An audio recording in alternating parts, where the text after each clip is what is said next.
साथ ही इस वीडियो को ज़्यादा से ज़्यादा लाइक करें, कमेंट करें, शेयर करें और चैनल को सब्सक्राइब करना ना भूलें। बड़े ओजस्वी और जोशीले व्याख्यान सुनने के बाद ये स्वाभाविक होता है कि सब लोगों की जो मन की गति है वो थोड़ी तेज हो जाती, बढ़ जाती है। इसलिए एक बार पुनः बहुत शांति के साथ कुछ देर विचार सुनने के लिए आप वापस लौटें और गायत्री महामंत्र जो हम सब के लिए बहुत महत्वपूर्ण है, जिसमें हम परमपिता परमात्मा से यही प्रार्थना करते हैं कि प्रभु हमारी बुद्धि को प्रेरित करें कि हम सन्मार्ग के पथित बने, हमें अच्छा मार्ग जीवन में मिले, हमारी बुद्धि सात्विक हो, पवित्र हो, गलत निर्णय लेने वाली न हो। मनुष्य के जीवन में बुद्धि का बड़ा महत्व है। हम सब काम बुद्धि से करते हैं और यही बुद्धि हमको गलत दिशा में भी ले जा सकती है और सही दिशा में भी ले जा सकती है। और हम भगवान से प्रार्थना यही करते हैं कि आप हमारी बुद्धि में यही प्रेरणा करते रहें प्रभु कि हम सही रास्ते पर चलें। और वो सही रास्ता क्या है? वो वही जो सारे वैदिक वाङ्मय में मनुष्य के लिए भरा पड़ा है। हमारा व्यक्तिगत जीवन हो या पारिवारिक जीवन हो, गृहस्थ आश्रम हो या ब्रह्मचर्य आश्रम हो या वानप्रस्थ या संन्यास आश्रम हो, सभी के लिए वहाँ पर क्या क्या कर्तव्य हैं, कैसे कौन आश्रम के लोग अपनी उन्नति कर सकते हैं, ये सब चीज़ें वैदिक वाङ्मय में हमें उपलब्ध हैं। और उस वैदिक वाङ्मय में उपलब्ध उस ज्ञान को, जीवन शैली को, जीवन के मूल तत्वों को सारांश रूप में विद्वान लोग जब श्रोताओं के समक्ष उपस्थित करते हैं तो जैसे कोई व्यक्ति फलों का रस निकाल कर पिलाता है, जूस पिलाता है, तो वो जूस कहाँ से पीते हैं? मुंह से पीते हैं और वो जूस हमारे पेट में चला जाता है। पेट में जाने के बाद वो जूस वहाँ उसकी प्रोसेसिंग होती है, प्रक्रिया उसकी शुरू होती है, उसका पाचन होता है, उसमें से रस निकलता है, फिर उसमें से रक्त बनता है, फिर मज्जा, फिर अस्थि आदि धातु सब बन जाता है, तो हमारा शरीर पुष्ट हो जाता है। किंतु इस शरीर का जो मालिक आत्मा है उसका भोजन क्या है? क्या हम कभी उसका भोजन भी देते हैं? आत्मा का जो भोजन है वो है ईश्वर उपासना। आत्मा का भोजन है यज्ञीय कार्य, ये देव यज्ञ भी और अन्य यज्ञीय कार्य अर्थात परोपकार के कार्य।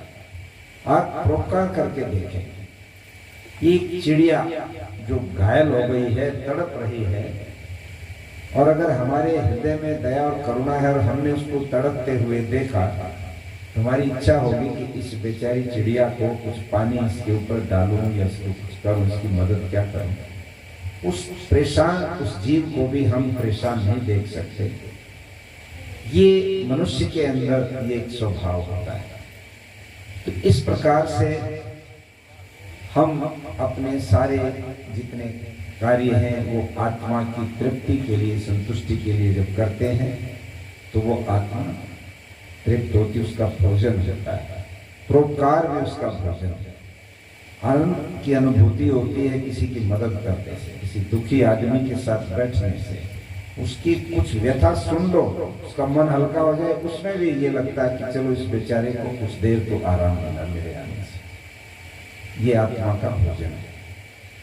और इसलिए जब वैदिक विद्वान वैदिक वाङ्मय से वो तत्व निकाल करके सरल बना करके आप जैसे सुधी श्रोताओं के समक्ष प्रस्तुत करते हैं, क्योंकि आप सब लोग उतना समय स्वाध्याय और सब चीज़ों में नहीं दे पाते, आपको प्रतिदिन या हर समय ऐसे सत्संग उपलब्ध नहीं हो पाते, आपको टेलीविज़न या और दूसरे जो माध्यम है प्रचार के, उन पर भी ये सब चीज़ें इतनी आसानी से उपलब्ध नहीं हो पाती, तो ये बहुत बड़ा उपकार होता है श्रोताओं का कि जब कोई विद्वान सारांश निकालकर वैदिक वांग्मय का जूस निकालकर श्रोताओं को पिलाता है तो श्रोता कहां से पीते हैं? मुंह से थोड़ा पीते हैं। आप मुंह खोल के सुनोगे तो नहीं सुना जाएगा, कान से पीते हैं। ज्ञान का जो सार है, ज्ञान का जो जूस है वो कान से पिया जाता है, और कान से पिया हुआ जो जूस है वो पेट में नहीं जाता, वो सीधा आत्मा में जाता है, उसको आत्मा अनुभव करती है और आनंदित होती है। इस मन से आपको जो ज्ञान बांटा जा रहा है विविध विषयों पर, आप खूब ध्यान लगा करके सुनते हैं और उसमें से कुछ थोड़ा बहुत अंश जितना आपको याद रह जाए, यदि आप उसको अपने जीवन में उतार लेते हैं तो आपका जीवन बदल जाएगा, कल्याण हो जाएगा। आवश्यक नहीं है कि आप सारे चारों वेदों के विद्वान बन जाओ, नहीं बन सकते, सबके बस का नहीं है ये काम। ये भी आवश्यक नहीं है कि आपको सारे मंत्र याद हो जाए, कंठस्थ हो जाए। सत्संग में बैठ करके किसी विद्वान के मुख से निकली हुई अगर एक बात भी आपके कान में पड़ गई से और उसको आपने गहराई से मनन करके उसको जीवन में उतार लिया, जीवन बदल जाता है और इतिहास बदल जाता है, घर का, परिवार का, मनुष्य के जीवन का। स्वामी आदित्य वेशी ने सन्यासी क्रांति की बड़ी कहानियां जोश के साथ सुनाई। निस्संदेह सन्यासी जो होता है, लोगों ने तो सन्यासी को ये माना हुआ है कि भगवा कपड़े पहनने के बाद आदमी को कहीं मठ मंदिर में बैठ जाना चाहिए, सुबह शाम अपनी माला जपनी चाहिए, हलवा मांडा जो कुछ आए उसको अपना खाते रहना चाहिए, मस्ती करें। क्यों दुनिया के चक्कर में पड़ रहे हैं ये बाबा लोग, इनका ये क्या मतलब? और ऐसे भी बाबा हैं जो सारा दिन सुल्फा पीते हैं, गांजा पीते हैं और दुनिया भर के पता नहीं क्या क्या करते। किंतु आर्य समाज के वेदी से सन्यासी के बारे में यदि कोई कहेगा तो सन्यासी का मतलब वो व्यक्ति है जो अपना सर्वस्व सब छोड़ करके 3 घोषणाएं करके ये वस्त्र धारण करता है। पुत्रेषणा मया त्यक्ता, वित्तेषणा मया त्यक्ता, लोकेषणा मया त्यक्ता। मैं ये 3 बातों को छोड़ रहा हूं।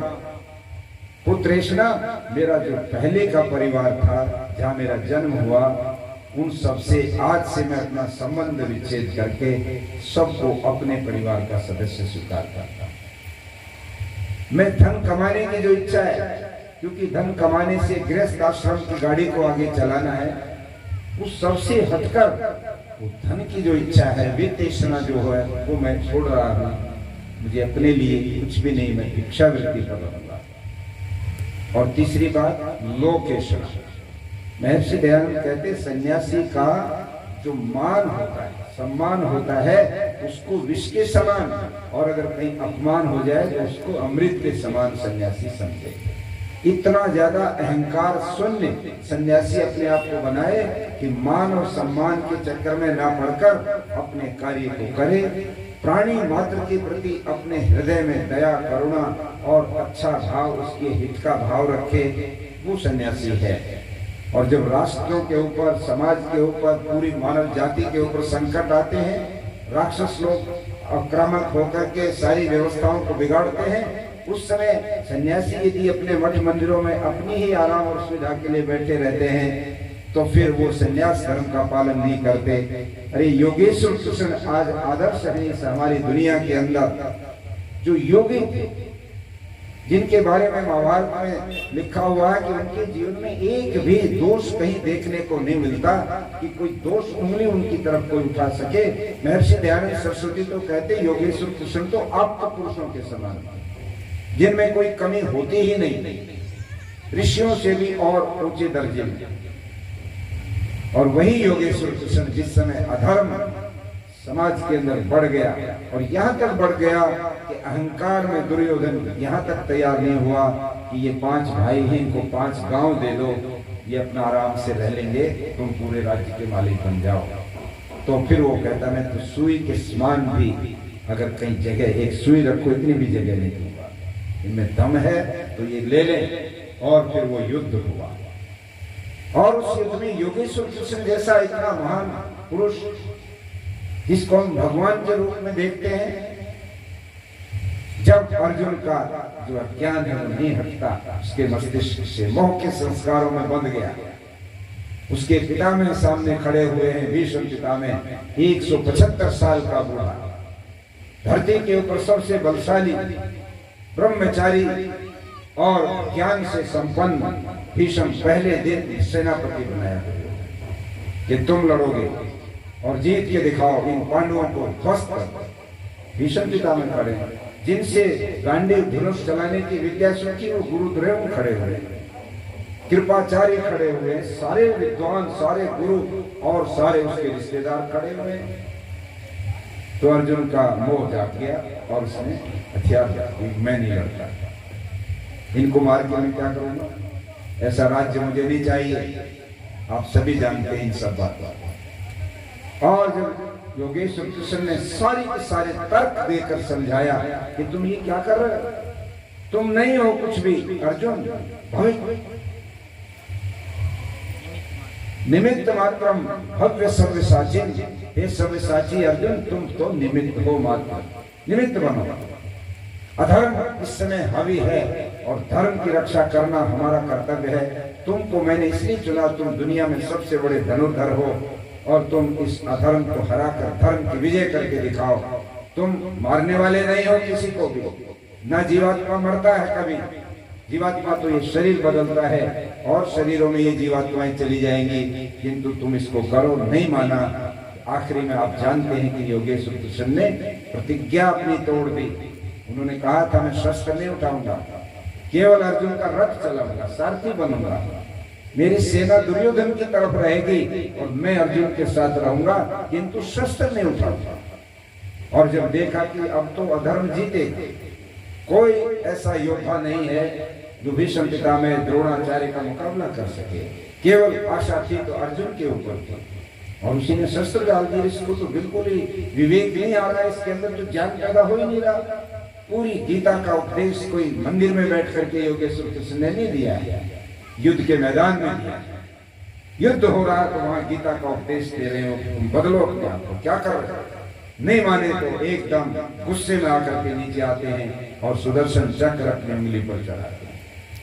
आपने देखा होगा जो दुनिया का सबसे शक्तिशाली योद्धा था भीष्म, उसने हथियार डाल दिए तुरंत और कहा कि अरे आप स्वयं आप ही आ गए, अब मुझे लड़ने की कोई जरूरत नहीं, मैं हार स्वीकार करता हूं, आपसे मैं नहीं लड़ सकता।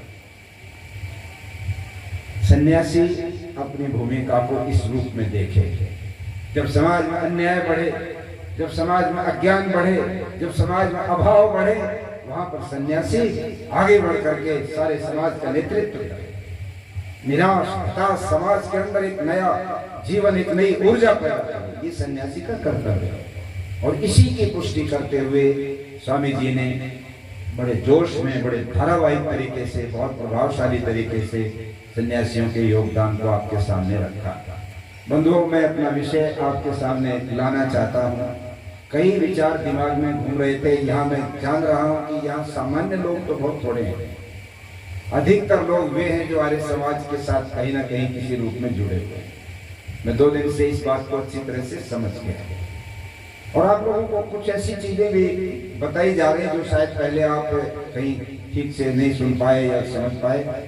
2-3 बातें तो मैं यज्ञ के बारे में बताना चाहता हूँ और उसके पश्चात हम लोगों को अपने जीवन को किस दिशा में लेके चलना है, कौन कौन सी ऐसी हमारे जीवन के अंदर जो है त्रुटियां हैं जिनको हम छोड़ सकते हैं और ऐसे सत्संग में सुनने के बाद छोड़ने का जरूर नियम बनाएंगे, ये आप सोचें।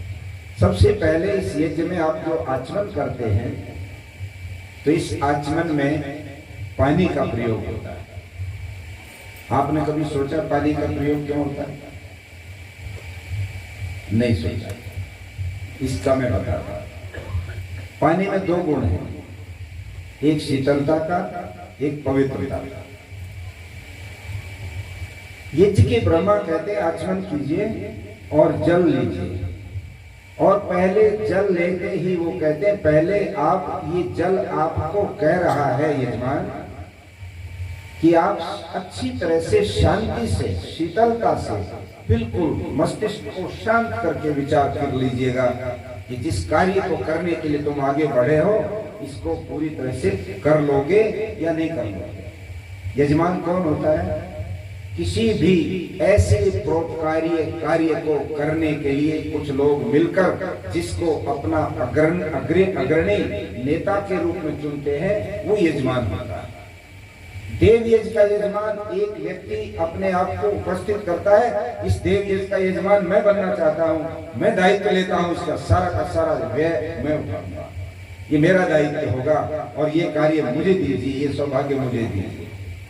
किंतु राष्ट्र का जब यजमान बने, राष्ट्र के अंदर यज्ञ हो रहा है, उस समय यजमान बने और चीन और पाकिस्तान अगर भारत के ऊपर युद्ध की घोषणा कर दे तो हमारे देश के प्रधानमंत्री या हमारे देश के राष्ट्रपति सेनाध्यक्ष को आदेश देते हैं कि सेनाध्यक्ष देखो हमारी स्थिति क्या है।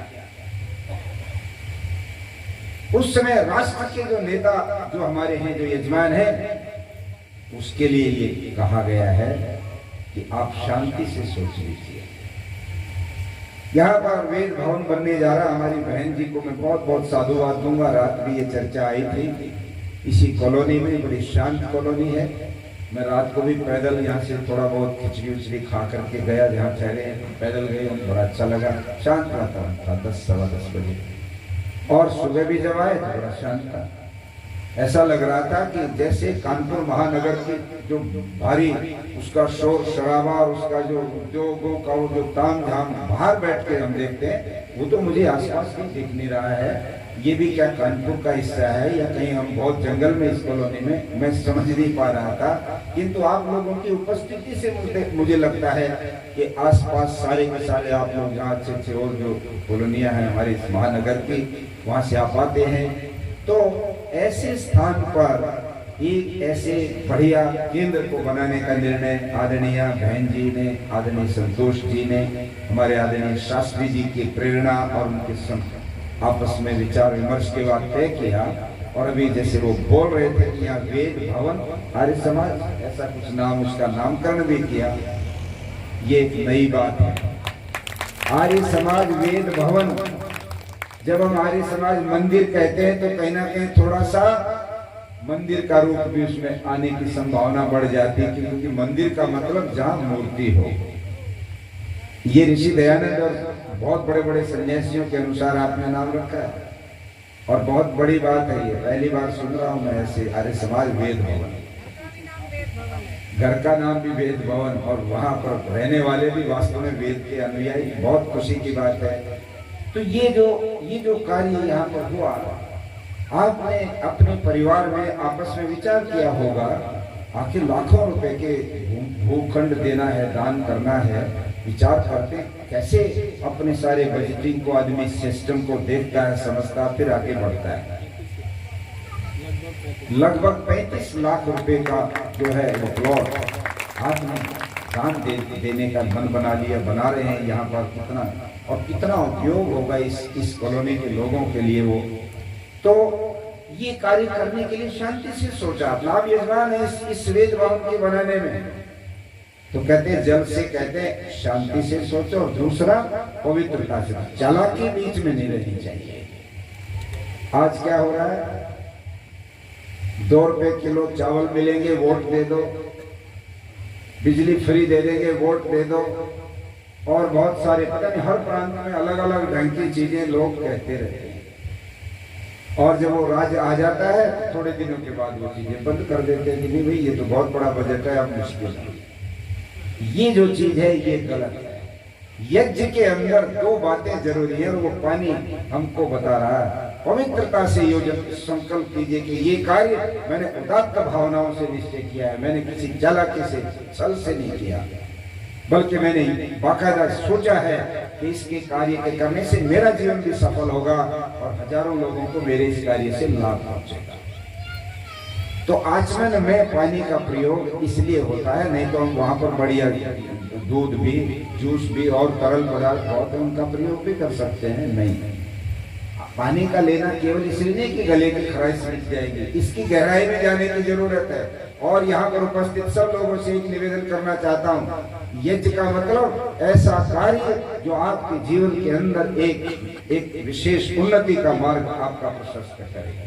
वो देव यज्ञ भी है और अनेक सारे और यज्ञ कार्य भी हैं जो आप अपने जीवन में अनेक तरीके से कर सकते हैं। आप कोई बढ़िया शिक्षा संस्थान बनाते हैं जिसमें लोगों को बहुत बड़ा लाभ होता है, तो बहुत बड़ा यज्ञ आपका एक परोपकार का कार्य है। प्राचीन काल में लोग प्याऊ लगाते थे पानी की, वो बहुत बड़ा कार्य था यज्ञ का। जब अकाल पड़ता था तो लोग वहाँ पर गरीब लोगों के लिए वहाँ पर जो है सदाव्रत लगाते थे, भोजन करते थे। गरीब लोग छोटा मोटा काम उनसे करवाया जाता था, रास्ता बनाने का और दूसरा, और उनको भोजन मिल जाता था, पूरे परिवार भोजन प्राप्त कर लेते थे। ये यज्ञ के कार्य, ये जीव कार्य है। ये सारे सैकड़ों ऐसे कार्य हैं जिनको हम यज्ञ कह सकते हैं।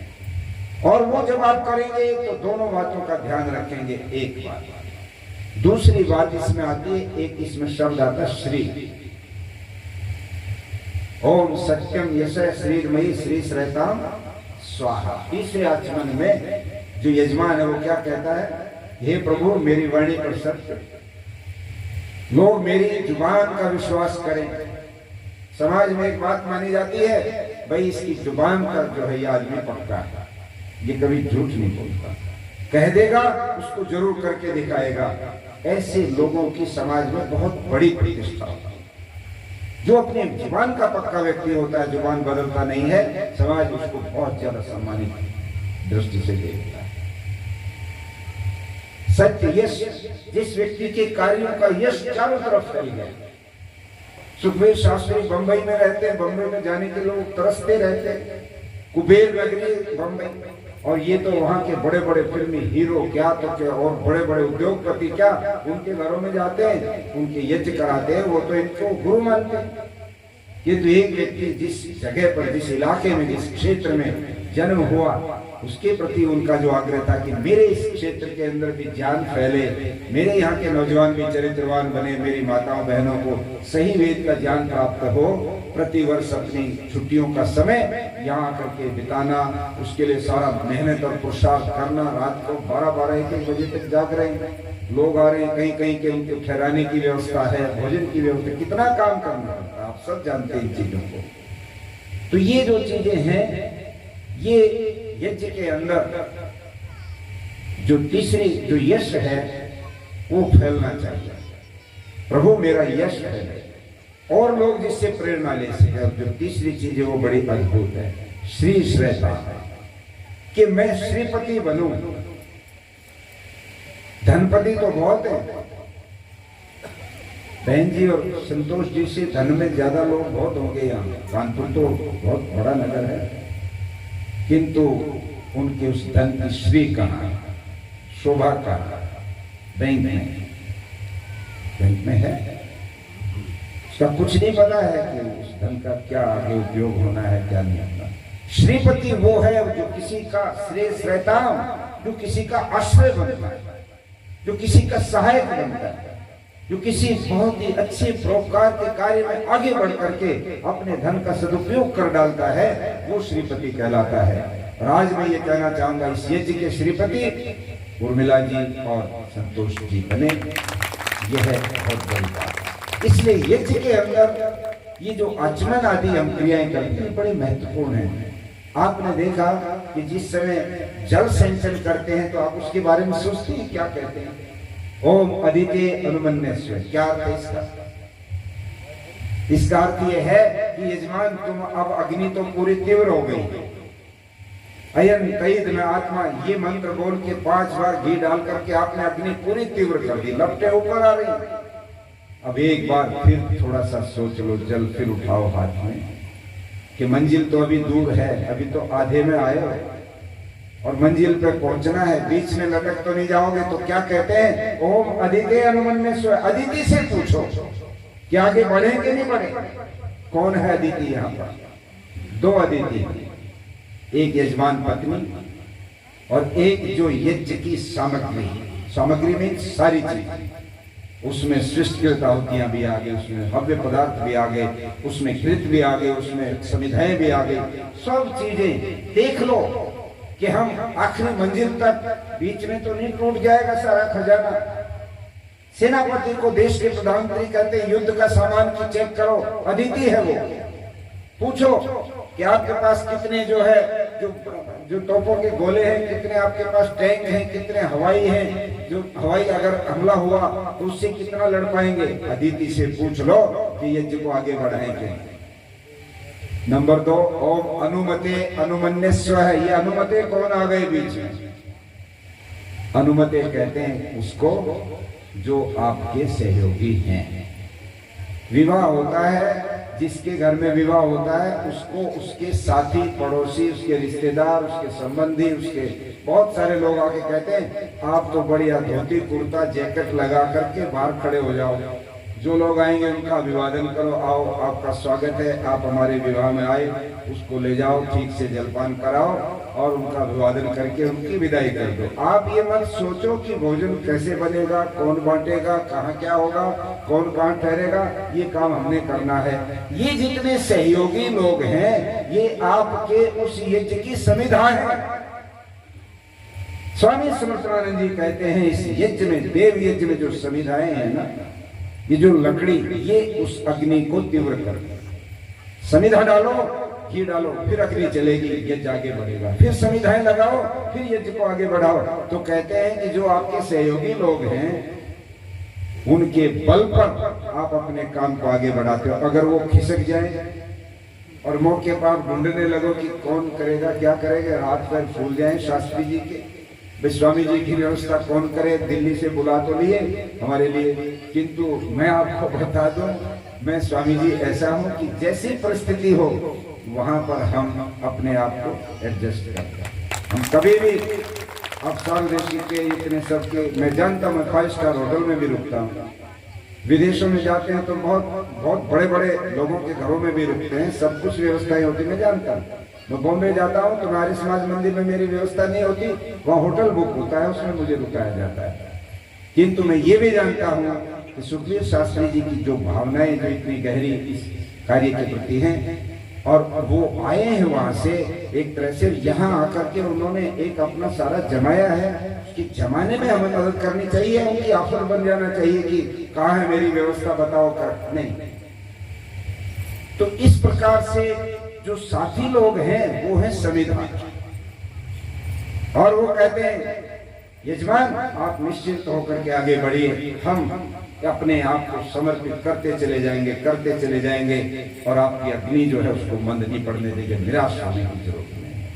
तो कहते अनुमते अनुमन्यस्व, उन अपने मित्रों से, सहयोगियों से स्वीकृति ले लो, अदिति से स्वीकृति ले लो। और तीसरे नंबर पर क्या, ओम सरस्वती अनुमन्यस्व, सरस्वती कौन है यहाँ जिससे आप पूछ रहे कि यज्ञ को आगे बढ़ाएं कि नहीं बढ़ाएं? तो कहते सरस्वती है वेद।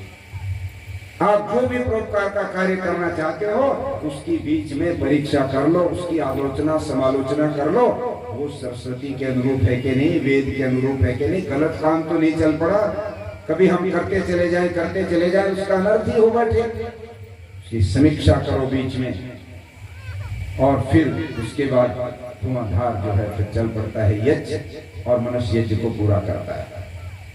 शाम को अग्नि की आहुति क्यों देते हैं?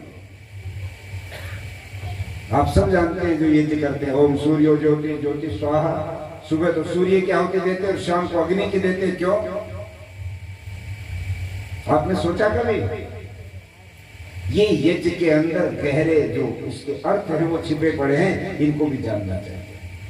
प्रातः काल हम लोगों का आराध्य है सूर्य, अभी सूर्य निकला है, सूर्य इस सृष्टि का पूरी तरह से एक तरह से केंद्र है, अग्नि है इस सृष्टि के यज्ञ की सूर्य, और वो हमारा आदर्श है।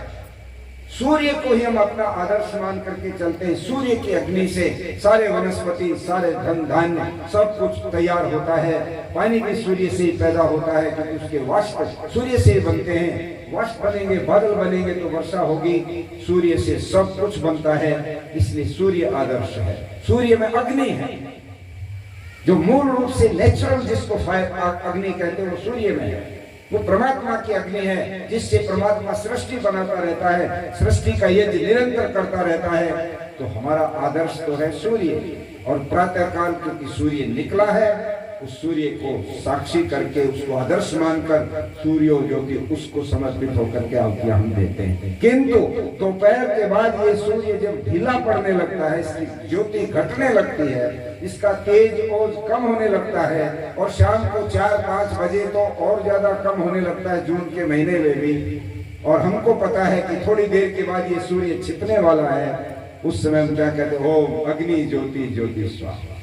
हे सूर्य, तुम तो जा रहे हो, किंतु तुम्हारी जो श्लोक के अंदर जो प्रतिनिधि है वो ये भौतिक अग्नि है, और इस अग्नि को, और इससे भी ज्यादा जो अग्नि वास्तविक अग्नि है, जो मेरी संकल्प की अग्नि, जिसके कारण से मैं ये सारे कार्य कर पा रहा हूँ, मेरे भीतर जो संकल्प की अग्नि जो चल रही है, उसके कारण से ही मैं ये यज्ञ करता हूँ, उसके कारण से ही मैं पितृ यज्ञ करता हूँ, उसके कारण से मैं ईश्वर की उपासना का यज्ञ करता हूँ, उसके कारण से जीव जंतुओं के ऊपर कृपा दया बनाकर उनकी सुरक्षा करता हूँ, गो रक्षा करता हूँ, प्राणियों की रक्षा करता हूँ, बलि वैश्व यज्ञ करता हूँ। और उसी संकल्प की अग्नि के कारण मैं इस समाज के अंदर, संसार के अंदर वैदिक संस्कृति को बढ़ाने का यज्ञ करता हूँ। ये सारे कार्य मैं संकल्प की अग्नि से ही कर रहा हूँ। किंतु जो देव यज्ञ किया था प्रातः तो सूर्य के आदर्श मान के किया, और सूर्य के प्रतिनिधि अग्नि तुम हो, और तुम अब रहोगे, तुम्हें साक्षी करके मैं यज्ञ करता हूँ, किंतु मैं भी अब सो जाऊंगा। उस समय मेरे भीतर जो संकल्प की अग्नि है वो बनी रहे, वो बुझे नहीं। सुबह जब मैं उठूं, फिर उठ करके स्नान करके यज्ञ में बैठूं, और सूर्य को फिर आ गया मेरे सामने सूर्य, और उसको स्मरण करके फिर अपनी आहुति दूं। अपने जीवन के अंदर सूर्य और ये भौतिक अग्नि दोनों के तालमेल को जोड़ते हुए हम अपने संकल्प की अग्नि को जब तीव्र रखते हैं तो हमारा कोई भी कार्य निष्फल नहीं होता, हमारे सारे यज्ञ सफल हो जाते हैं। इन भावों को यज्ञों में आप लोगों को समझने की जरूरत है। वेद में जब हम ईश्वर स्तुति प्रार्थना के मंत्र बोलते हैं, जिस पहले मंत्र को महर्षि दयानंद सरस्वती ने भी बोला। दीपावली के दिन शाम को लगभग 6 बजे स्वामी दयानंद सरस्वती का समय आ गया अंतिम, और उस समय वो बैठ करके प्राणायाम करते हैं, और प्राणायाम करके मंत्र बोलते, ओम विश्वानि देव सवितर दुरितानि परास्वर यद भद्रम तन्न आस्वर। राम प्रसाद बिस्मिल फांसी के फंदे पर चला गया। प्रातः काल उठ करके यज्ञ किया, यज्ञ के बाद जो है वो तैयार होकर के और फांसी की तरफ आगे बढ़ गया, और फांसी के गले में जब फंदा डाला, अभी काला कपड़ा उसके मुंह पर नहीं ढका गया था, तब राम प्रसाद बिस्मिल भी महर्षि दयानंद के द्वारा बोले गए इस मंत्र को बोलता है, ओम विश्वानि देव सवितर दुरितानि परास्वर यद भद्रम तन्न आस्वर। क्या कह रहे हैं ऋषि दयानंद, क्या कह रहे हैं परमात्मा से इस मंत्र के द्वारा?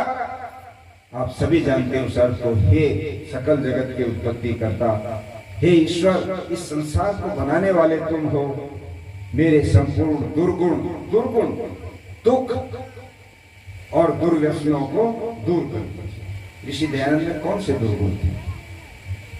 ऋषि दयानंद के अंदर कौन से दुर्व्यसन थे? ऋषि दयानंद के जीवन में कौन से दुख थे? किंतु ऋषि दयानंद परमात्मा को समर्पण कर रहे हैं, मेरे जीवन में अगर कोई दुर्गुण बचा हो भगवान, कोई व्यसन बचा हो भगवान, कोई दुख बचा हो भगवान, वो सब दूर कर दीजिए, और जो कल्याणकारक गुण कर्म स्वभाव पदार्थ है वो मुझको प्राप्त करा दीजिए।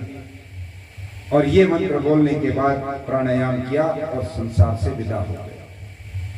हमको एक प्रेरणा देकर के चले गए। हम मंत्र बोलते, कभी चिंतन करते हैं हम ये मंत्र क्या कह रहा है हमको? नहीं करते। सामान्य बोलने से, तोता रटंत बोलने से कोई आपका कल्याण होने वाला नहीं है। इसमें 3 बातें कही है। दुर्गुण, हे भगवान हमारे दुर्गुण मिटाओ। दुर्गुण क्या होते हैं? काम, क्रोध, लोभ, मोह, अहंकार आदि ईर्ष्या द्वेष के जो संस्कार भरे पड़े हैं, ये दुर्गुण हैं, जिनके ऊपर कैलाश कर्मठ जी ने आज 4 भजन आपको सुना। हम सब संसार में रमे हुए हैं और जानते भी हैं कि एक दिन बिल्कुल खाली जाएंगे, 4 लोगों का कंधा ही हमको मिलेगा और 2 गज कपड़ा ही हमारे जीवन की लाज को बचाएगा, क्योंकि नग्न जाते हैं, नग्न आते हैं, कुछ भी तो लेके नहीं जाते। ये सारी समझाई भी जा रही है, समझे भी बैठे हैं हम। किंतु उससे बाहर नहीं निकल पा रहे हैं। हमारे जीवन के अंदर काम, क्रोध, लोभ, अहंकार भरा पड़ा। क्रोध के कारण से घर में कितने नुकसान हम कर बैठते हैं।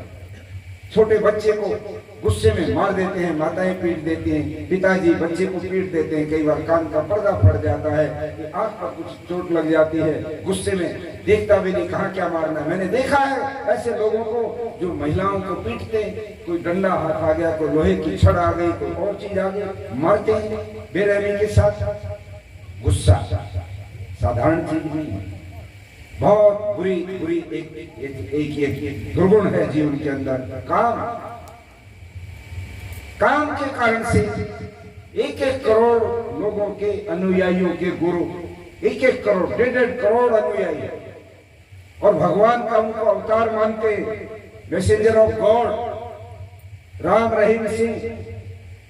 सिरसा में इतनी बड़ी 2 किलोमीटर लंबी बहुत बड़ी सल्तनत, हजारों एकड़ जमीन, बड़े बड़े उसके अंदर हॉल, बड़े बड़े स्कूल और तहखाने, जहां पर उसकी विलासिता की जिंदगी जी वो रहता था। काम का गुलाम होकर वो व्यक्ति ये नहीं सोच पाया कि मैं इस आचरण से कितना नीचे गिर सकता हूं, और अपने ही सत्संग की किसी महिला के साथ दुराचार कर बैठा, या किसी ने उसके खिलाफ आवाज उठाई तो उसकी ड्राइवर तक की हत्या कर डाली, पत्रकार तक की हत्या कर डाली, और उसके जवाब में क्या मिला? 3 सजाएं हो चुकी हैं। आजीवन सजा का मतलब पहले हम ये मानते थे कि 20 साल, और 20 साल में 6 साल घट के 14 साल में आदमी बाहर आ जाता था। अब नई डेफिनेशन आ गई है। हमने जब LLB मैंने कभी की 1974 में मैंने लॉ की थी, और तब हम जब पढ़ते थे तो दूसरे कुछ थी, अमेंडमेंट होते रहते हैं, बहुत एक्ट बदल गए, उसके बाद CRPC में भी चेंज हुए, IPC में भी चेंज हुए, चीजें बदलती रहती है, कॉन्स्टिट्यूशन में दुनिया भर के संशोधन हो गए। तो वहां पर वो कहता है कि उसको 3 सजाएं होगी, कि आखिरी श्वास जेल में बिताना पड़ेगा। 80 साल से बड़ी उम्र का एक व्यक्ति, बापू बोलते हैं उसको, क्योंकि गुजरात में स्वामी को बापू कहते हैं, और उसका कितना ज्यादा लोग भीड़ जुटती थी, लाखों लाखों जुटते थे, और केवल इस काम की इस गति ने उस व्यक्ति को बर्बाद करके रख दिया। आज बुढ़ापा जोधपुर की जेल में बिताना पड़ रहा है। सुप्रीम कोर्ट ने भी लास्ट में यह कह दिया कि उम्र अपराध के मुकाबले पर नहीं देखी जा सकती, अपराध बहुत संगीन है, इस अपराध के बदले उम्र नहीं देखी जा सकती कि ये बूढ़ा हो गया इसको छोड़ दो, नहीं, तो जेल में ही आखिरी सांस बिताना पड़ेगा, सजा काम, क्रोध, लोभ। वेद का एक मंत्र है, उस मंत्र को ही मैं जोड़ के आपके सामने ये बात कहना चाहता हूं। उल्लूक यातुम, सुश्लूक यातुम, जहिषु यातुम, कोक यातुम, सुपर्ण यातुम, गृध्र यातुम। ये 6 ऐसे जानवर और पक्षी हैं जिनको परमात्मा वेद में अपने बात को समझाने के लिए उदाहरण रूप में प्रस्तुत करते हैं। मनुष्य का उदाहरण परमात्मा वेद में नहीं देते। एक भी मनुष्य का उदाहरण आप वेद में नहीं देखेंगे कि ऐसे मनुष्य बनो। क्या कह रहे हैं? बिजली गई, कोई बात नहीं, यहां तक तो चली जाएगी जनरेटर। वो कह रहे हैं कि उल्लू किया तुम, उल्लू की चाल छोड़ दो, उल्लू का स्वभाव छोड़ दो। क्या है उल्लू का स्वभाव? जानते हो उल्लू में कौन सी कमी है जो और दूसरे पक्षियों में नहीं होती? नहीं पता। उल्लू को रात को दिखता है और दिन में नहीं दिखता, और बाकी जितने पशु पक्षी मनुष्य सबको दिन में दिखता है, रात बहुत गहरा अंधेरा हो तो नहीं दिखता है ना, उल्टी बात है। तो वेद में भगवान कहता उल्लू का स्वभाव छोड़ दो, उल्लू की चाल छोड़ दो। उल्लू को अंधेरा पसंद है, अंधेरा उसका आधार है, और अंधेरा प्रतीक है अज्ञान का। अंधकार पसंद है अज्ञान का, जहां अज्ञान होगा वहीं अंधकार होगा, क्योंकि ज्ञान से ही प्रकाश होता है। ज्ञान हो जाए तो आदमी की आंखें खुल जाती हैं, सब कुछ सामने आ जाता है सब चीजों का। और ज्ञान नहीं है तो चलाना पड़ेगा वो भी आवाज।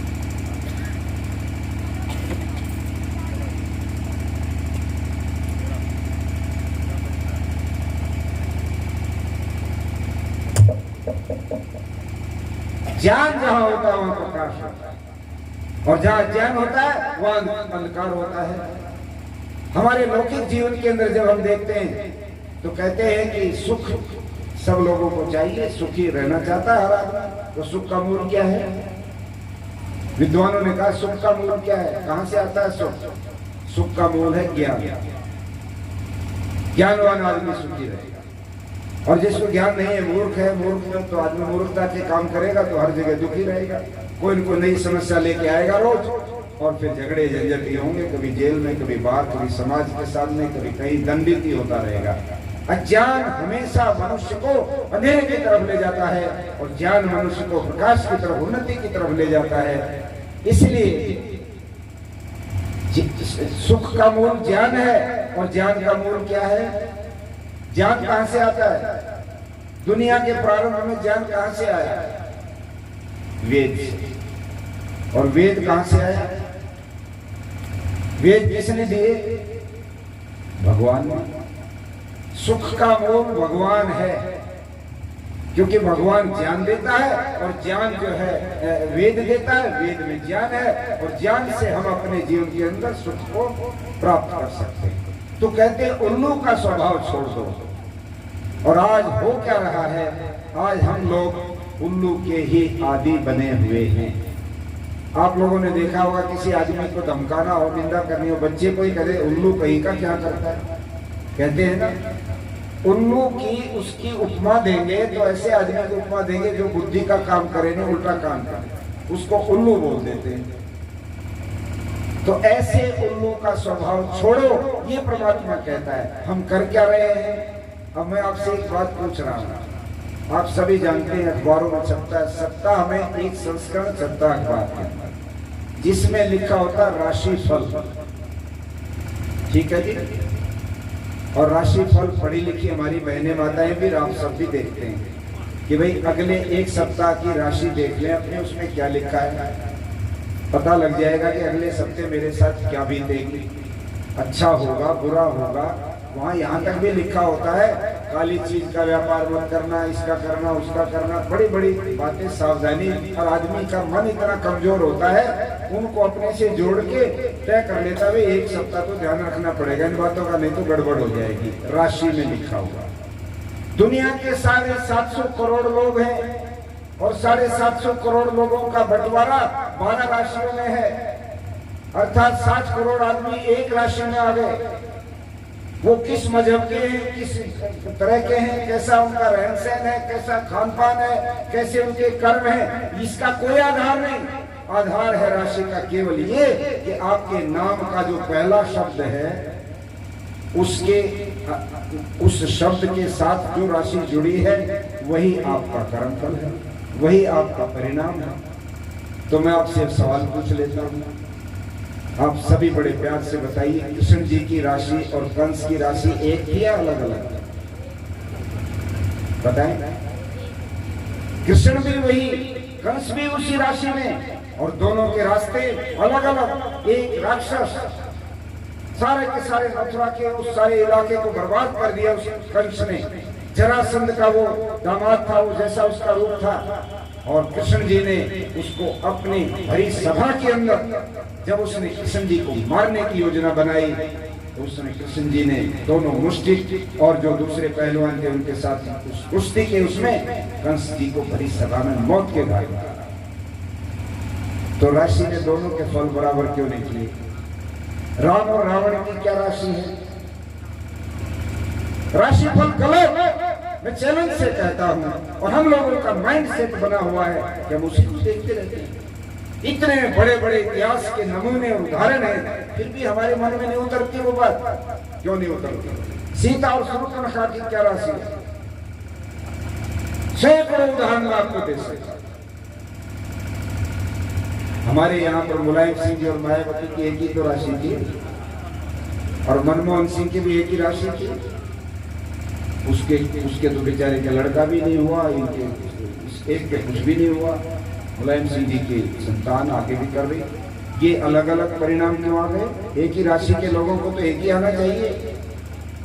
आप लेते चले जाओगे, लेते चले जाओगे, बेकार। ये राशि के नाम पर हमारा माइंड सेट गलत। हम घर से निकलना चाहते हैं अपने काम के लिए, छींक आ गई तो फौरन कहेगा अरे गड़बड़ हो गया, अब सकून हो गया, छींक आ गई, रुक जाओ, अभी नहीं जाना। क्यों भाई, क्या हो गया? ये तो शरीर का धर्म है।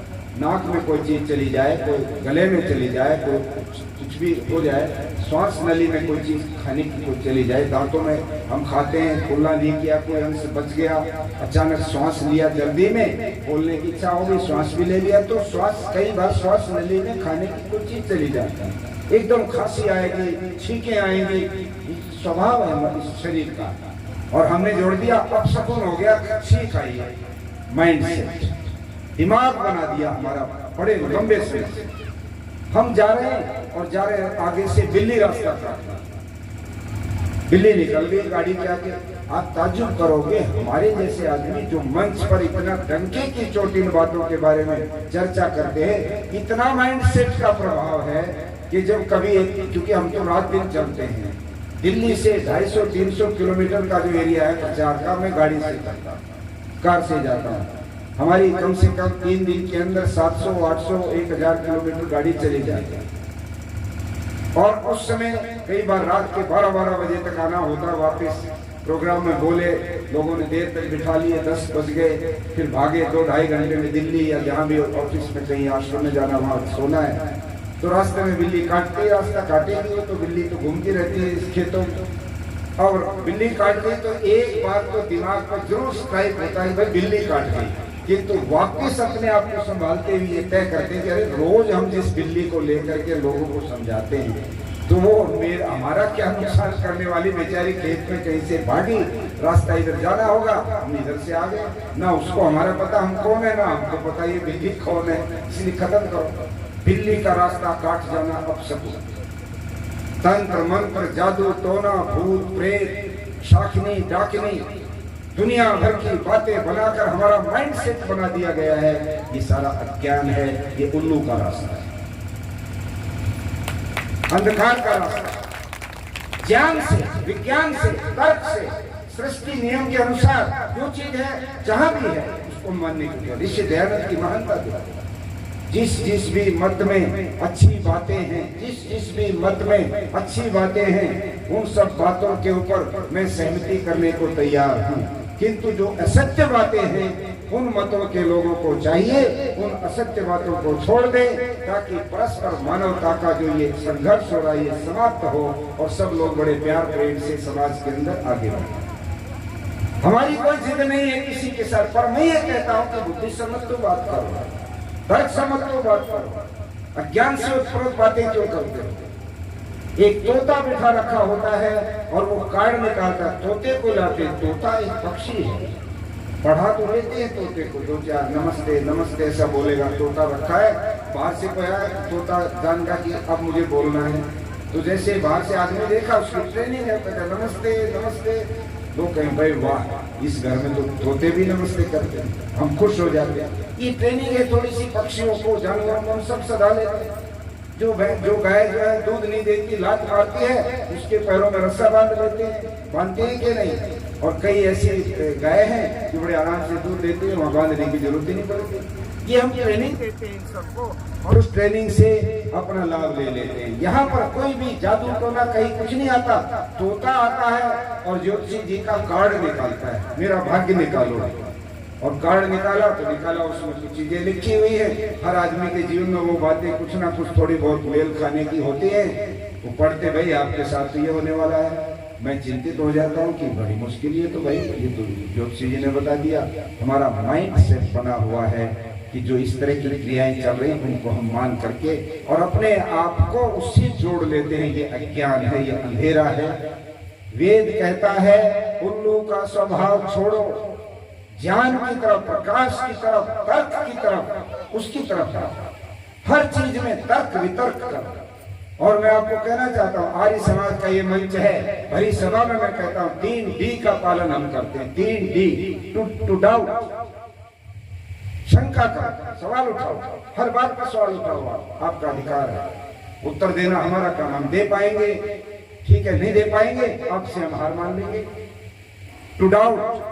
नंबर 2 पर टू डिबेट, बहस करो, चर्चा करो, संवाद करो, शास्त्रार्थ करो। और तीसरी बात है, अगर आप फिर भी संतुष्ट नहीं हुए तो डिसेंट, अपने आप को अलग कर दो, मैं नहीं मानूंगा, मत मानो, कोई दिक्कत नहीं। हम थोपते नहीं, विचार थोपे नहीं जाते। जो लोग विचारों को थोपने की बात करते हैं, जो लोग तलवार के बल पर अपने धर्म और अपने विचारधारा को बढ़ाने की बातें करते हैं, वो मानवता के स्वभाव के विरुद्ध है। ऐसे लोग कभी भी स्वीकार्य नहीं हो सकते। वादे वादे जायते तत्व बोध है, बातचीत से, विचार विमर्श से तत्व का बोध होता है, तत्व निकलता है। दूध को भिगोने से मक्खन ऊपर आता है। जितनी चर्चा करेंगे, जितने सवाल जवाब करेंगे, जितने प्रश्नोत्तर करेंगे, उतनी सच्चाई ऊपर आती चली जाएगी और जो सर्वमान्य सच्चाई होगी उसको सब लोग मान करके चले। इसलिए वेद कहता है इस अज्ञान से निकलो। मैं कहते हुए मुझे संकोच हो रहा है, किसी की भावनाओं को ठेस न लग जाए, बड़ी सावधानी रखनी पड़ती है मंच पर। किंतु पिछले दिनों आपने देखा हमारे देश की सरकार की बहुत बड़ी उपलब्धि थी कि राफेल जहाज लाए गए।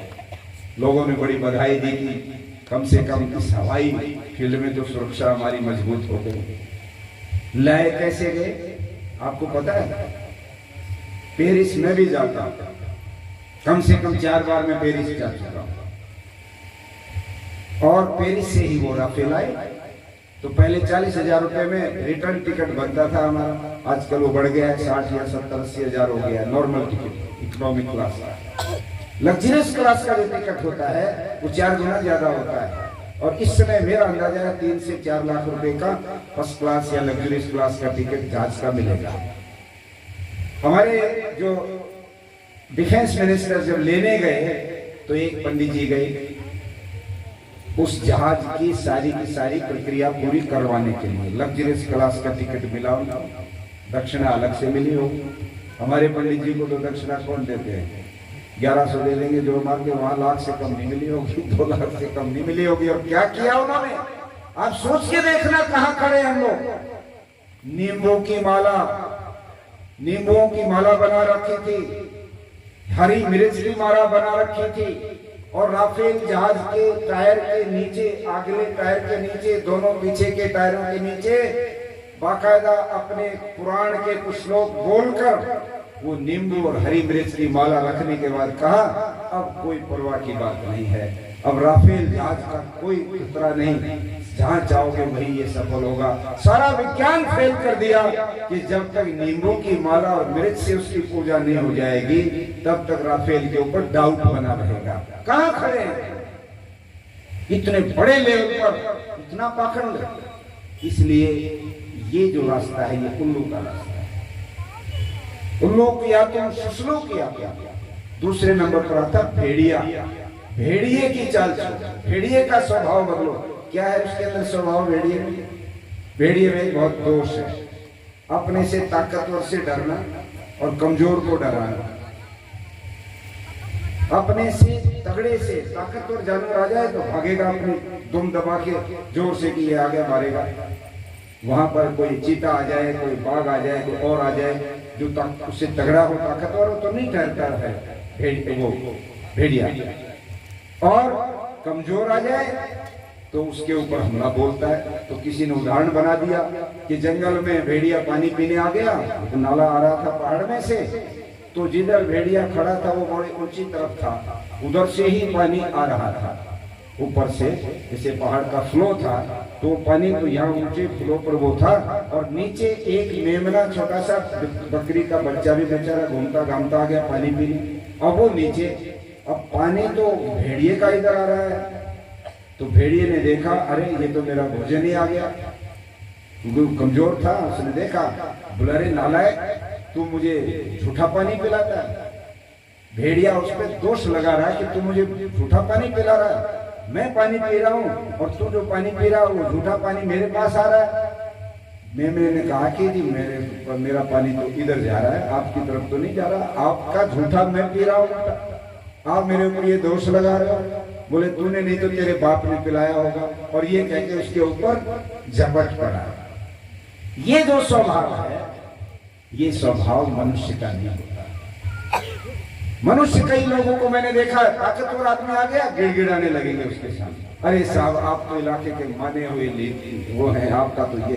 जो बड़े बड़े मुसलमान बंदूकें रखे चारों तरफ और बड़ा भारी ताम झाम लेके आते हैं, उनकी बाहर तो निंदा करेंगे हम, सामने आते गिड़गिड़ाएंगे, उसके सामने चापलूसी करेंगे। और जैसे वो वहां से गाड़ियों में बैठ के गए तो कहेंगे अच्छी कंटा कटा बदमाश आ गए थे, क्या करें इन लोगों से, बड़ा फिर निंदा शुरू कर दी। मनुष्य का ये स्वभाव है। महर्षि दयानंद सरस्वती कितनी बड़ी बात कहते हैं मनुष्य की परिभाषा देते समय। मनुष्य किसको कहना? 100 मंत्र और मंत्र प्रकाश में मनुष्य की परिभाषा ऋषि दयानंद ने लिखी है। आप और हम सारे अपने आप को टटोलने मनुष्य की उस कोटि में हम आते हैं कि नहीं? ये ऋषि की कोटि बता रहा हूं। वो कहते हैं मनुष्य उसी को कहना जो मननशील होकर अन्यों के सुख दुख को अपना सुख दुख समझे, एक कसम और लोगों के सुख दुख को अपना सुख दुख समझने वाला व्यक्ति मनुष्य होता है। नंबर 2, अन्यायकारी बलवान से भी नहीं डरे और निर्बल धर्मात्मा से भी डरता है। अन्यायकारी बलवान, अत्याचारी हो, कोई बदमाश हो, कोई भी हो, उससे नहीं डरे। सत्य कहने से कभी पीछे नहीं हटे। गर्दन उतर जाए तो कोई परवाह नहीं, मैंने सत्य ही कहना है, ये विचार होना चाहिए। और एक कमजोर आदमी हो, निर्बल हो, बूढ़ा है बेचारा, उस पर कोई धन नहीं, उस पर कोई साधन नहीं, उस पर कुछ नहीं, तो धर्मात्मा आदमी है, बढ़िया आदमी है, समाज में उसकी बड़ी इज्जत है, उससे हमेशा डरे, उसका अभिवादन करें। तीसरी बात, इन सब अन्यायों को मिटाने के लिए हमेशा उद्यत रहे। इसके लिए चाहे प्राण भी चले जाए तो किसी बात की परवाह ना करे। ऋषि दयानंद ये मनुष्य की परिभाषा करते हैं।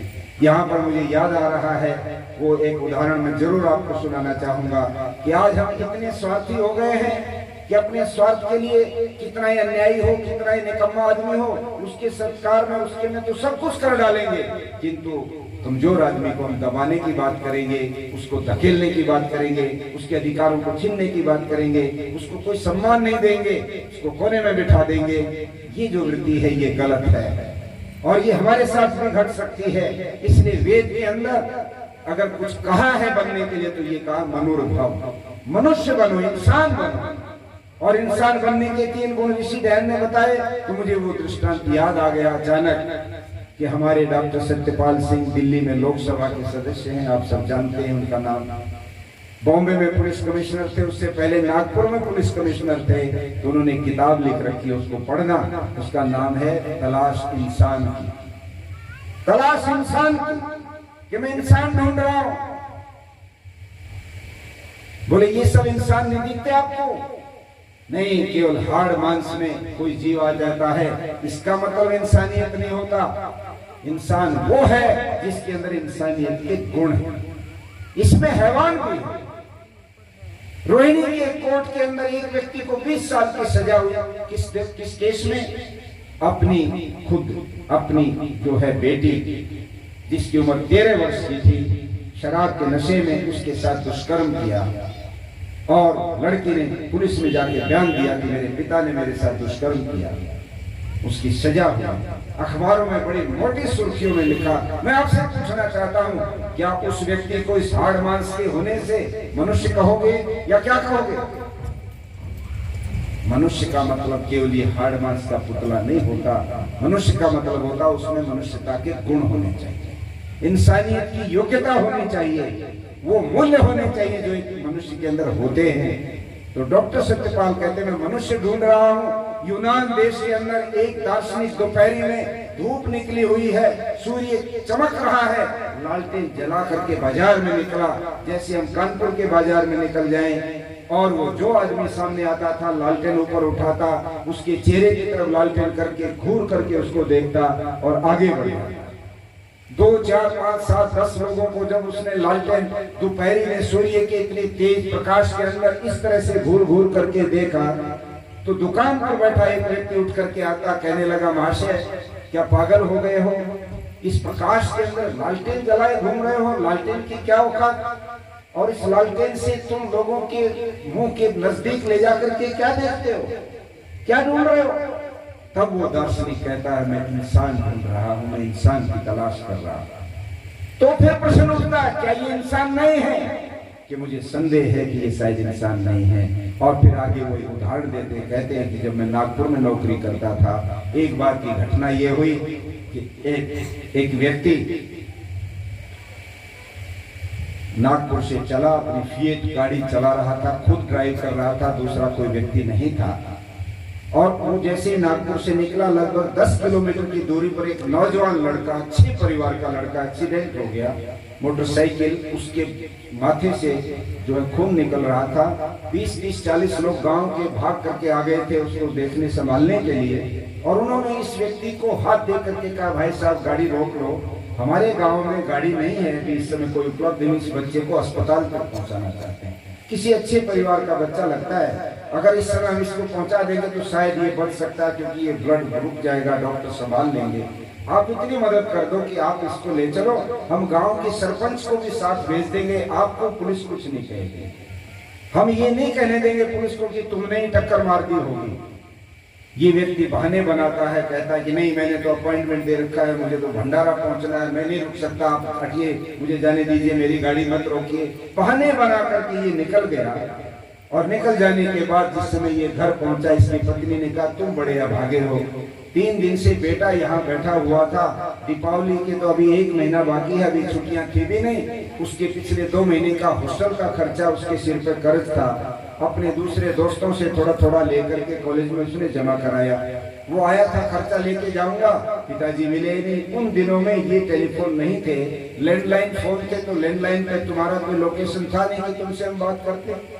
पत्नी कहती है कि मैंने पड़ोस में जाकर के 20,000 रुपए ला करके बेटे को दे दिए कि तुम जाओ अपनी फीस जमा करा दो, दिवाली पर आ जाना, तब पिताजी से मिल लेना।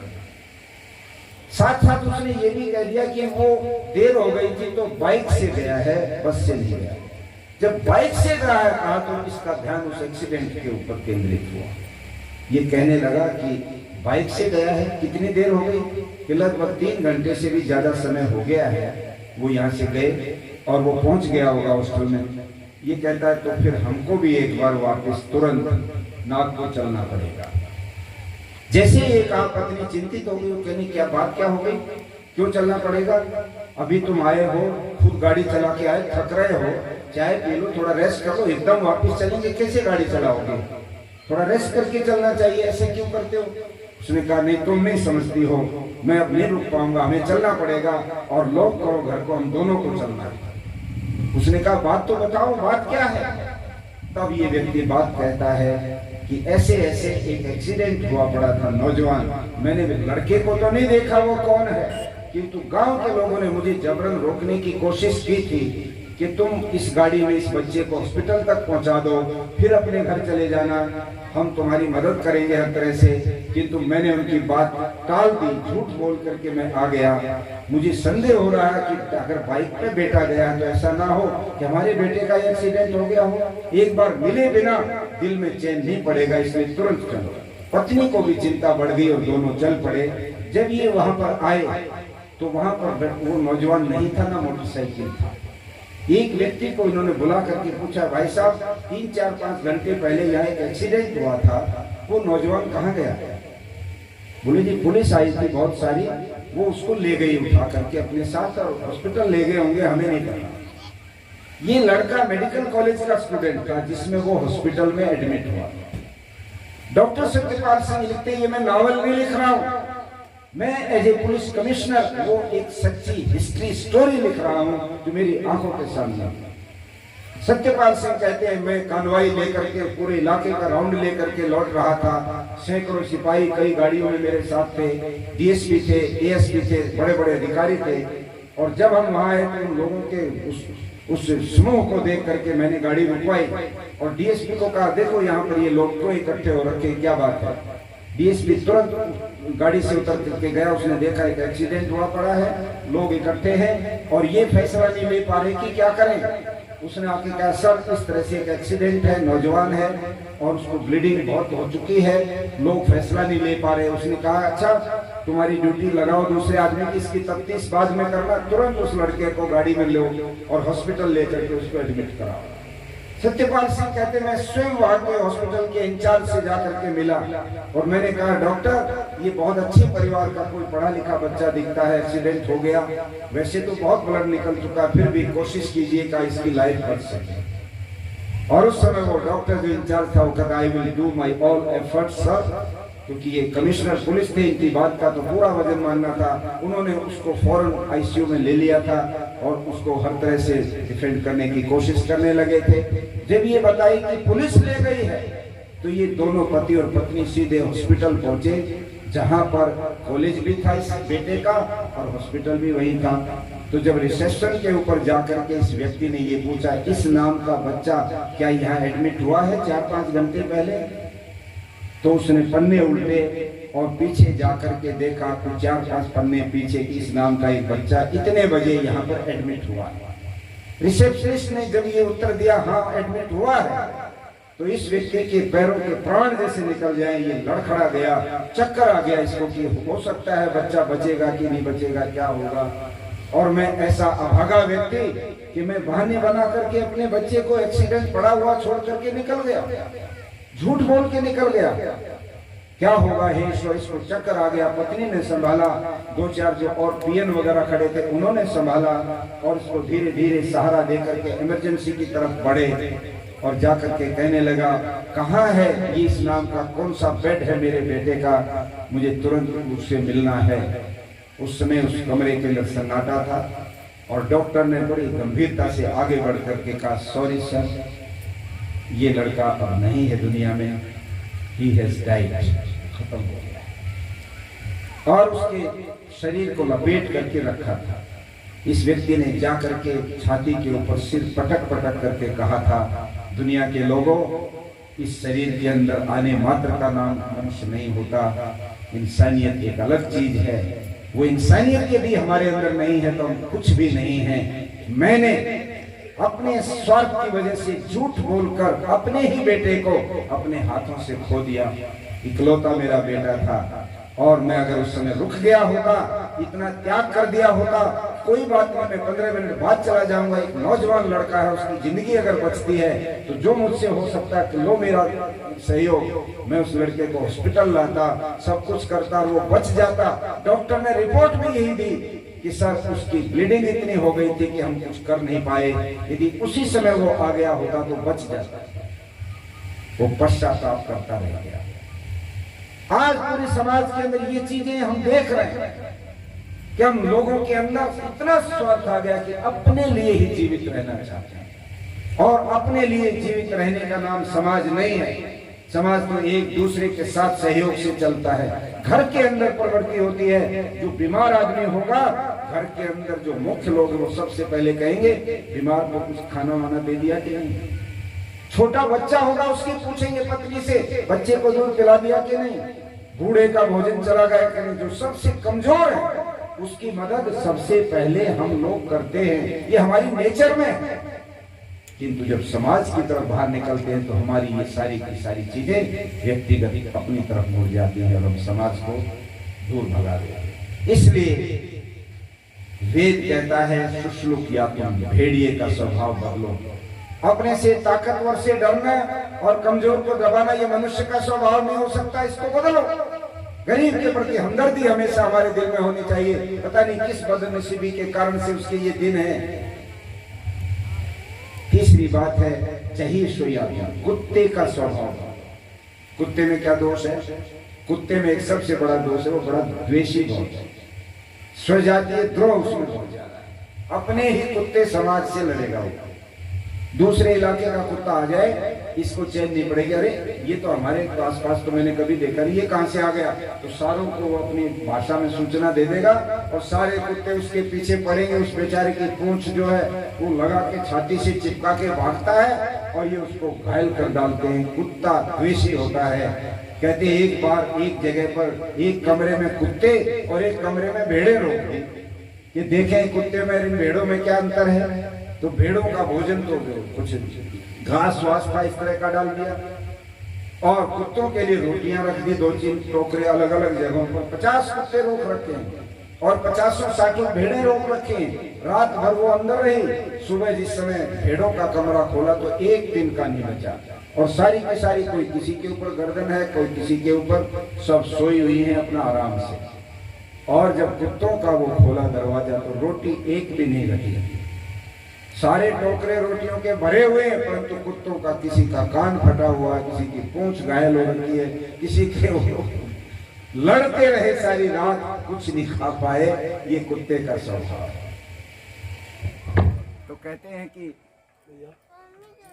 अब बात यह है कि बंद करना पड़ेगा, अब लंबा भी हो गया है मुझे लगता है, क्योंकि मैं सुनाता रहूंगा, आप लोग सुनते रहेंगे। आपके भी बहुत जरूरी काम है भाई, इसको कर दो, उपसंहार करते हैं, जल्दी करो शाबाश। तो कहते हैं उस इलाके का ये एक बनाया हुआ दृष्टांत है कि कुत्ते ने कहा कि भाई मैं जो है, लोग कहते हैं कि हरिद्वार जाकर के गंगा स्नान करके आती है दुनिया, मैंने भी गंगा स्नान करके आना है। तो सारे कुत्ते बोले तू वहाँ तक जा ही नहीं सकता, इतना दूर है, 200-300 किलोमीटर, तू कैसे जाएगा? बोले नहीं, मैं चला जाऊँगा, रास्ते तो सबको पता है, सड़कें बनी है, मैं जाऊँगा उसके ऊपर। अब ये सुबह निकला, दूसरा जो गांव आया तो उस गांव के कुत्तों ने देखा कि कोई अलग ही ढंग का दूसरे नस्ल का कुत्ता आ रहा है।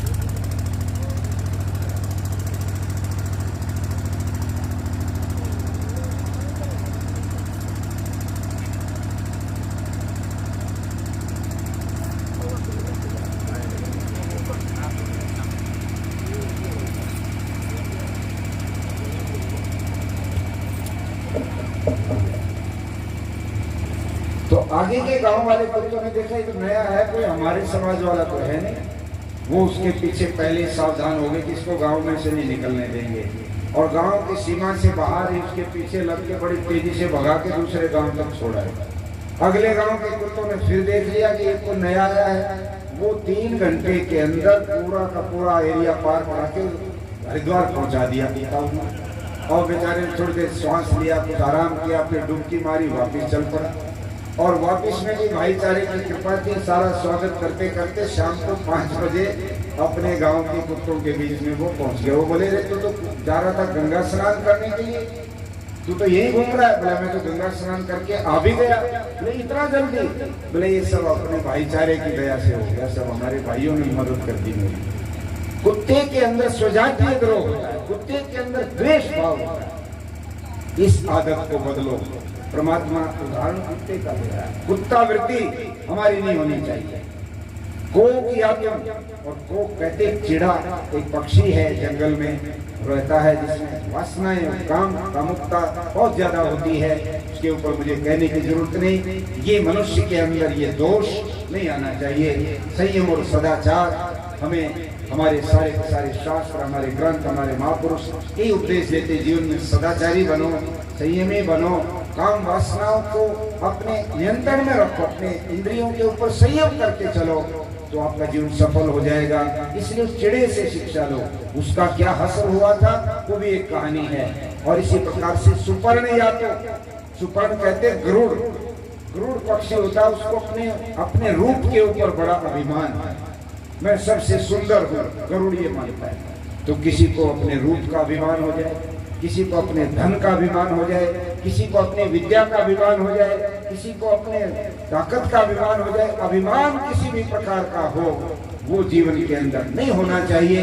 ये भी हमें पतन की तरफ ले जाने का काम करता है। अभिमानी व्यक्ति कभी भी सम्मान नहीं पाता। दुर्योधन का, रावण का इतिहास हम देखते हैं कि आज इतने लाखों साल के बाद भी रावण को जला के लोग और कितना ज्यादा खुश होते हैं कि रावण जो है दहन कर दिया है, ये कुंभकर्ण और मेघनाथ का दहन कर दिया है। क्यों? क्योंकि वो अहंकार के प्रतीक बने इतिहास के पन्नों पर। इसलिए हमेशा जीवन के अंदर अहंकार को दूर रखो, और इसी प्रकार से लोभ को दूर रखो। लोभ बड़ी भयानक चीज है, हमें बहुत ज्यादा ये अपने रास्ते से भटका देती है। वो जो गाना गा रहे थे ना कि दौलत वालों सुन लो तुम क्या लेके जाने वाले हो, मुझे वो याद आता है दृष्टांत, जब राजा भोज के पिता आखिरी दौर में थे, अभी मृत्यु होने वाली थी, तो राजा भोज गुरुकुल में पढ़ते थे। इन्होंने अपने भाई मुंज को बुलवाया, भोज के जो चाचा थे मुंज, उसको बुलवाया उनके भाई ने, और कहने लगे भाई मेरा तो समय अब पूरा होने वाला है, श्वास उखड़ रहा है, शायद जल्दी मैं तो शरीर छोड़ दूंगा। और तुम एक बात का ध्यान रखना, भोज की शिक्षा जब पूरी हो जाए तो भोज जब बड़ा हो जाए, गुरुकुल से आ जाए, उसको राज्य का सिंहासन सौंप देना, वो अपना राज्य चलाएगा, तुम उसकी मदद करते रहना। ये कह करके और भोज के पिता स्वर्ग सिधार गए। अब जो मुंज था उनका चाचा, उसके अंदर लालच आ गया। इतना बड़ा राज का सारा काम झाम, इतने स्वागत सत्कार, ये सारी चीजें देख करके उसका अहंकार बढ़ गया। उसने सोचा एक ये भोज रास्ते में बाधा है, इसको भी हटा दो तो कितना अच्छा रहेगा। तो उसने अपने 4 सिपाहियों को कहा कि तुम जाओ और ये चिट्ठी में लिखता हूँ 2 लाइन की, वहाँ के जो प्रिंसिपल हैं, आचार्य हैं, उनसे कह देना राजा मुंज ने अपने भतीजे भोज को बुलवाया है मिलने के लिए, छुट्टी दे दो।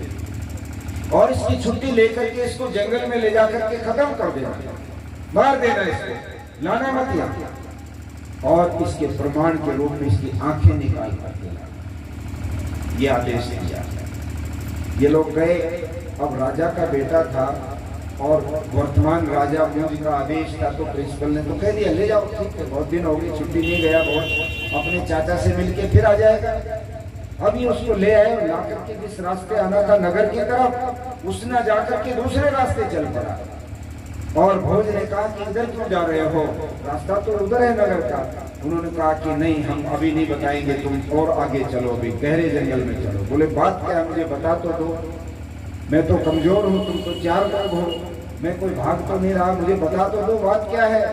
तब इन चारों के चारों सिपाहियों के हृदय में जो एक इनको व्याकुलता थी, जो एक संशय बना हुआ था, परेशानी थी कि हम ये क्या कर रहे हैं, इतने बेचारे मासूम से चेहरे और इतने तेजस्वी इस बच्चे को हम मार देंगे कि आंखें निकालेंगे, हमसे बड़ा पापी और कौन होगा। ये राजा ने हमारे जिम्मे ऐसा पाप करना क्यों लगाया, हमको क्या मिलेगा इसको मारने में।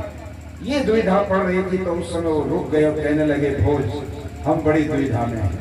एक तरफ हमें राजा की चाकरी करनी है, नौकरी करनी है, उससे रोटी कमाते हैं, पैसा लेते हैं, तनख्वाह मिलती है, उसका आदेश है, और दूसरी तरफ तुम्हारी ये आकृति, तुम्हारा ये तेज, तुम्हारा ये बचपन, और तुम इतने सात्विक दिखाई दे रहे हो कि तुम्हें हम किस रूप में जो है देखें, हम तय नहीं कर पा रहे। बोले बात क्या है कि राजा का आदेश है कि तुम्हें हम मार दें, खत्म कर दें और तुम्हारी आंखें निकाल करके ले जाए।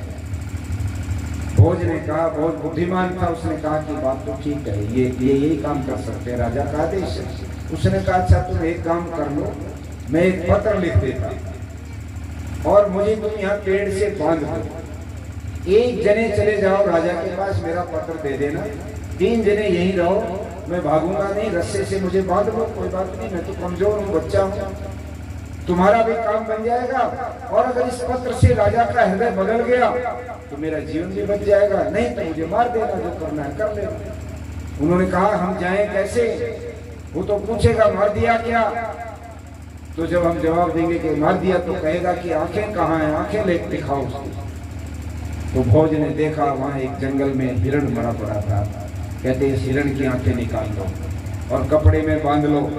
अहंकार से ग्रस्त राजा ये नहीं तय करेगा कि आदमी की है कि किसकी आंखें, वो आंखें देखते ही कह देगा ठीक हो गया।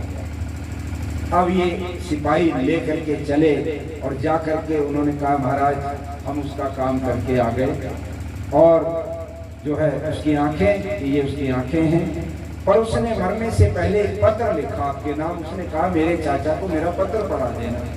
ये क्या पत्र है दिखाओ।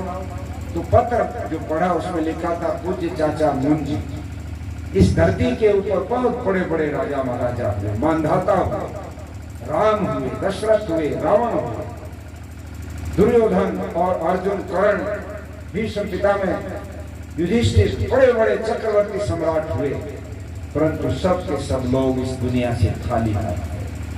सिकंदर महान पूरी दुनिया के ऊपर साम्राज्य स्थापित करने के लिए निकला था, और उसने जिस समय मरा था तो कहा था कि मेरे हाथ सारे के सारे ताबूत से बाहर निकाल देना, ताकि दुनिया के लोग ये जान लें कि सिकंदर ने हजारों लोग मारे, उनकी सारी संपत्तियों को हड़पने की कोशिश की, किंतु जाते समय तो बिल्कुल खाली हाथ गया, कुछ भी लेके नहीं गया, ताकि लोग इस अत्याचार से अपने आप को दूर करें, बचाएं। तो पर मुझे भी विश्वास आगे लिखता है भोज कि सब राजा खाली गए, किंतु अब मुझे एक विश्वास जरूर हो गया है कि आप सारे के सारे राजमहल को, घोड़े और हाथियों को और जो सारा का सारा जो तामझाम है, जो सोने की मुद्राएं हैं, सब कुछ है, ये आप साथ लेके जाओगे, क्योंकि भगवान ने आपके अंदर वो शक्ति पैदा कर दी है कि आप मेरे जैसे एक मासूम बच्चे की हत्या करके इस सारे धन और दौलत को, इस राजमहल को जब आप लेके जाओगे साथ, तो ये आपके साथ ही जाएगा, ऐसा मुझे लगता है। जब ये बात कही उसने बार बार पढ़ी तो उसका दिल हिल गया और वो कहने लगा, ये पत्र तुमने उसके मारने से पहले क्यों नहीं पढ़ा? क्या तुम्हारे अंदर ये अक्ल नहीं कि सिपाही को धमका रहा राजा वंश, तुमने पहले क्यों नहीं पढ़ा? यदि तुम इस पत्र को मुझे पहले पढ़ा देते तो मैं अपना फैसला बदल लेता था। क्या जरूरत थी मुझे एक मासूम बच्चे को मार देने की? राज में तो हिस्सा मेरा भी रहता, सब कुछ रहता, मैं तो बड़ा था, किंतु बहुत बड़ा पाप तुमने करवा दिया। तुम बड़े नालायक लोग हो, तुमने ये बात पहले क्यों नहीं बताई? जब राजा का ये रूप देखा, इस सिपाही में हिम्मत आ गई, इसने सोचा अब बात को खोल देनी चाहिए। उसने कहा, महाराज यदि आप हमें माफ कर दें, फांसी पर न लटकाएं, तो हम एक सच्चाई बता दें कि हाँ बता दो कि अभी हमने उसको मारा नहीं है, अभी रस्सी में बांध रखा है, 3 सिपाही वहीं खड़े कर रखे हैं ताकि ये भागे नहीं। आपका दिल अगर इस पत्र के बाद नहीं बदलता तो हम उसको मार देते, खत्म कर देते और बात समाप्त हो जाती। बोले तो ये आंखें किसकी लेकर के आए हो?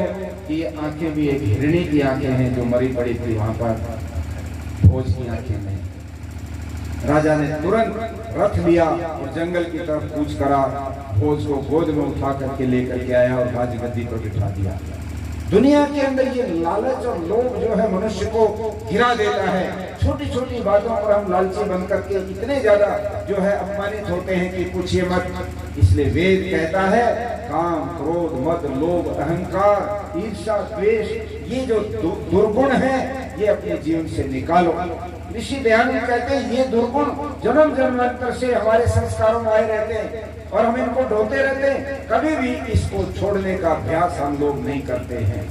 इसलिए आओ इस सत्संग से, 3 दिन के सत्संग से एक ही प्रेरणा लें कि जो बात प्रारंभ में कही थी कि अपनी जीवन शैली सीखने के लिए आर्य समाज के सत्संग में आओ। जीवन शैली यही है कि आपकी दिनचर्या सात्विक होनी चाहिए, आपके विचार सात्विक होने चाहिए, आपके कार्य परोपकार से ओतप्रोत होने चाहिए, किसी की हानि पहुंचाने वाले कार्य नहीं होने चाहिए। ये संस्कार जब आपके भीतर होंगे तो आप मनुष्य नहीं, आप देवता की कोटि में चले जाएंगे, आप देवों की तरह से आपका व्यवहार बन जाएगा।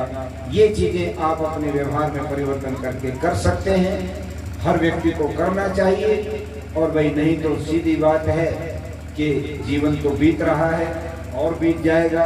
लाखों लोग कोरोना के इस दौर में हमको छोड़ के चले गए, हमारे में बड़े प्रिय लोग चले गए, किसी के रिश्तेदार गए, किसी के मित्र गए, किसी के बहुत बड़े बड़े लोग भी गए।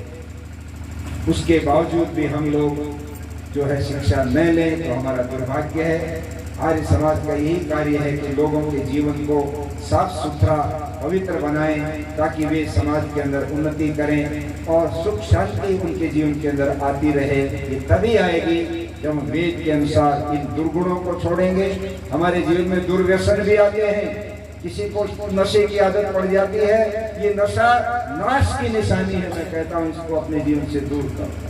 अगर किसी को शराब पीने की आदत है तो ये मत भूलो, वो एक 20-25 रुपए की शराब की बोतल जिसकी कीमत 25 रुपए है, फैक्ट्री में 25 रुपए में बनने वाली एक बोतल 150-200 रुपए में आपको मिलती है और उसको पी करके आप खिलाते हो। वो लाल रंग का पानी नहीं है बल्कि आपके छोटे छोटे बच्चों की रोटी आप छीन रहे हो।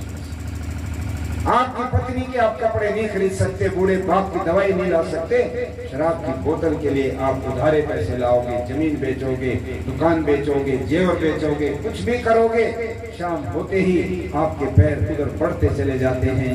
ये व्यसन समाप्त करो। जर्दा और दुनिया भर की जहरीली चीजें खाते खाते भीतर सारे हमारे अंग जो है बर्बाद हो जाते हैं और हम लोग अस्वस्थ हो जाते हैं। ये सारी चीजें हमारे जीवन के लिए उपयोगी नहीं है।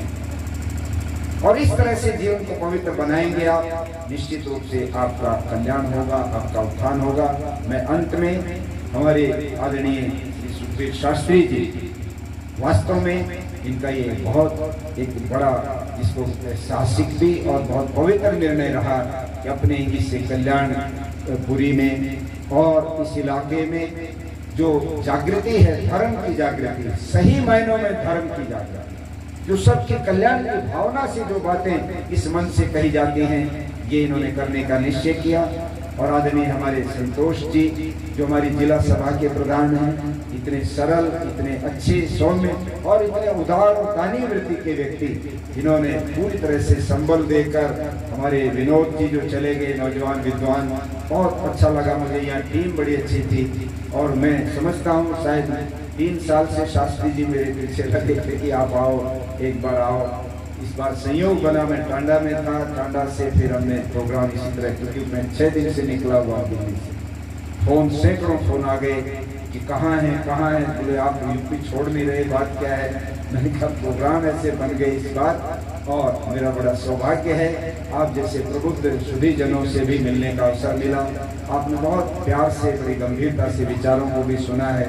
मैं चाहूँगा, विचार को सुनने के 4 चरण होते हैं, और उसमें सबसे पहला होता है श्रवण, सुनो, फिर मनन करो, फिर निधिध्यासन, उसके ऊपर अमल करो, और फिर साक्षात्कार, फिर औरों को उसको बांटो।